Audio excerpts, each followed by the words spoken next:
रामविजय कथासार अध्याय 5. बालपण व विश्वामित्र भेट. श्रीराम कथा म्हणजे मोठी भक्तीची नौकाच आहे. तिला 9 खण आहेत. 9 विधी भक्तीचे. प्रेमाचे शीर त्या नौकेवर फडफडत आहे. रामचंद्र स्वतःच कानू धरून उभे आहेत भक्तांना भवसागरातून पैलतीराला नेण्यासाठी. आणि ही कथा रसिकांसाठीच आहे. रामाची भक्ती हवी, मोक्षाची तळमळ हवी, नाहीतर आंधळ्या पुढे नाच, बहिऱ्यांपुढे गाणे तसे व्हायचे. रोग्याला पंखाने, कावळ्याला अमृत फळे, उंटाला केळी घालावी तसे होऊ नये. अहो, फुटक्या भांड्यात खीर घातली तर ती राहील का? पण भक्त श्रोते हो, तुम्ही रसिकही आहात, पंडितही आहात आणि रामरसात रंगणारेही आहात. म्हणून तर मला स्फुरण चढले आहे. खरोखर त्या दशरथाचे भाग्य काय वर्णावे. साक्षात ब्रह्मदेवाचा पिता, पण तो त्याच्या घरी पाळण्यात केव्हा पहुडला. सनकादी ऋषी ज्याचे सदा ध्यान करतात, शंकर ज्याचे चिंतन करतो, ब्रह्मदेव ज्याची पूजा करतो, आदिमाया ज्याला सदोदित बिलगलेली असते, तो त्या कौशल्याच्या हाती दोरी देऊन पाळण्यात झोपलेला आहे. तो पाळणा हलवण्यासाठी सर्व दासींची स्पर्धाच लागत होती. सर्व सद्गुण देवता दासी होऊन तेथे आल्या होत्या. पण त्यात 12 अप्सरा, 16 मार्तुका आणि 64 कला दाराबाहेर थांबल्या. त्यांना आत प्रवेश मिळेना. रामाचा जन्म झाला, पण राक्षसांना नाना प्रकारचे अपशकुन होऊ लागले. ईश्वर पाठमोरा झाल्यावर सगळी कामेच बिघडत जातात. लंकेवर विजा कडाडू लागल्या, भूकंप झाले, रावणांचे 10 मुकुट जो हत्तीवर चढताना खाली पडू लागले. इंद्रजिताला आरशात स्वतःचे तोंडच दिसेना. मंदोदरीच्या स्वप्नात माकडीन आल्या व तिची आभूषणे ओरबडून नेऊ लागल्या.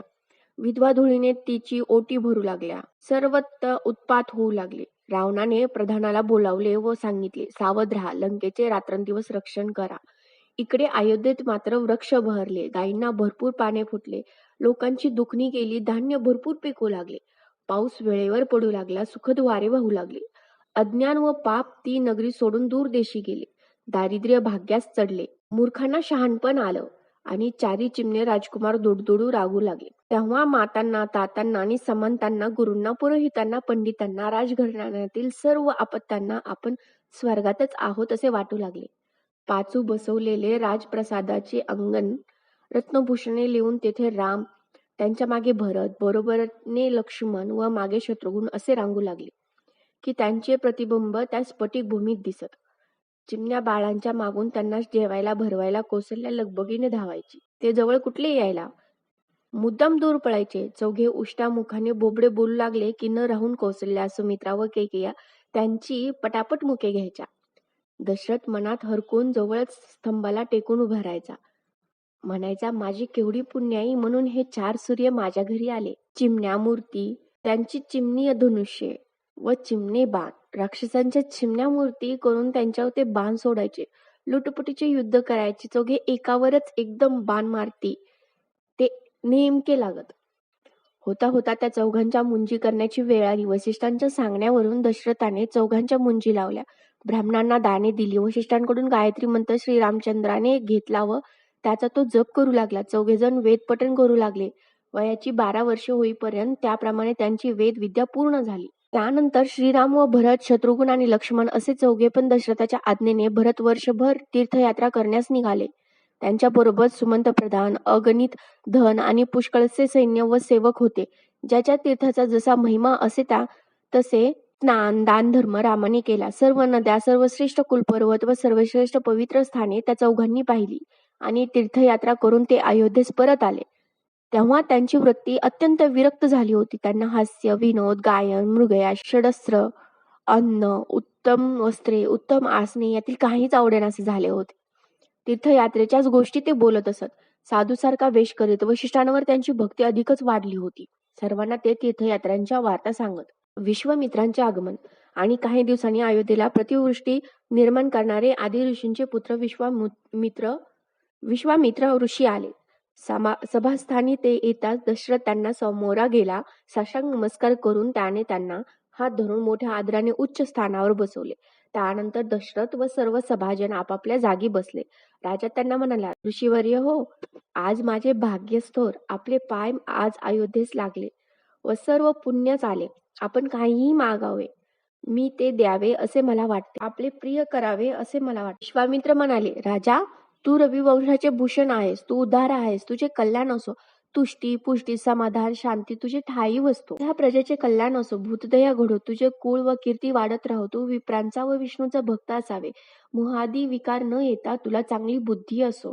तुझे मनोरथ पूर्ण होत. मी तुझ्याजवळ धन मागत नाही, सत्ता मागत नाही, पण तू वचन दिले आहेस तर एकच मागतो. माझ्या यज्ञात राक्षस वारंवार विघ्न करतात. त्यांचा समाचार घेण्यासाठी रामाला मी माझ्या आश्रमात घेऊन जातो. त्याला काही दिवस माझ्याकडे पाठव. राजा सुबाहू, मारीच आणि ताटक राक्षसी नित्य माझ्या यज्ञात घाण टाकतात, मांडवाला आगी लावतात. रामाला पाठवलेस तर तो त्या राक्षसांचा नाश करतील. ते एकताच दशरथ भीतीने थरथर कापू लागला. आपला प्राणाहून आवडता राम आणि या लहान वयात राक्षसांसमोर युद्ध. छे, कुठून वचन दिले यांना? पण आता नाही म्हणून धडकत नाही. विश्वामित्र रागवले तर नाश करतील असा विचार करून राजा काकुळतीने ऋषींना म्हणाला, यज्ञ मोडणारे राक्षस फार मोठे, माझा राम लहान. तो खेळातले धनुष्य घेऊन बाण मारण्याचे खेळ अजून करतो. त्याला धनुर्विद्या येत नाही.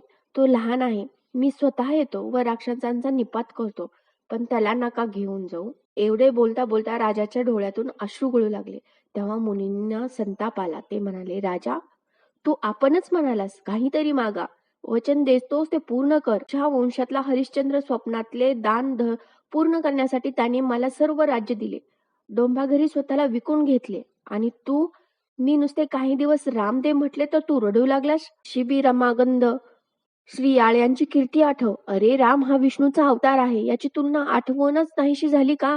रे, राक्षसांच्या नाशासाठीच तो आला आहे, नाहीतर त्याला नेण्याचे कारणच काय? तू भिवू नकोस. पण जर रामाला पाठवीत नसलास तर हा मी चाललो, असे म्हणून विश्वामित्र लगेच उठून सभेतून बाहेर गेले. राजाने लगबगीने वशिष्ठांचे मत घेतले. तेव्हा ते म्हणाले, राजा, राम लक्ष्मणांना तू विश्वामित्राकडे पाठव. भरत व शत्रुघ्न येथे राहतील. तू रामाकडे बालक म्हणून पाहू नकोस. ते विष्णू आहेत. ते रागवले तर अयोध्येचा नाश करतील. असे म्हणून वशिष्ठांनी दशरथाला मस्तकावर हात ठेवून दिव्य दृष्टी दिली व रामाच्या ठिकाणी साक्षात विष्णूच कसा आहे ते दाखवले. राजाचे समाधान झाले. त्याने स्वतः धावत जाऊन विश्वामित्रांना मार्गातून परत आणले. त्यांच्या पायावर डोके ठेवले व राम व लक्ष्मण यांना त्यांच्या स्वाधीन करतो म्हणून म्हटले. सभास्थानी विश्वामित्र आले. त्यांचा राग गेला. विश्वामित्रांनी नंतर काय काय केले ते या रसाळ रामविजय कथेत पुढील अध्यायात श्रवण करा. श्रोतेजन हो, जे रामकथेत रमले त्यांची भव्य व्यथा नष्ट झाली असेच समजावे.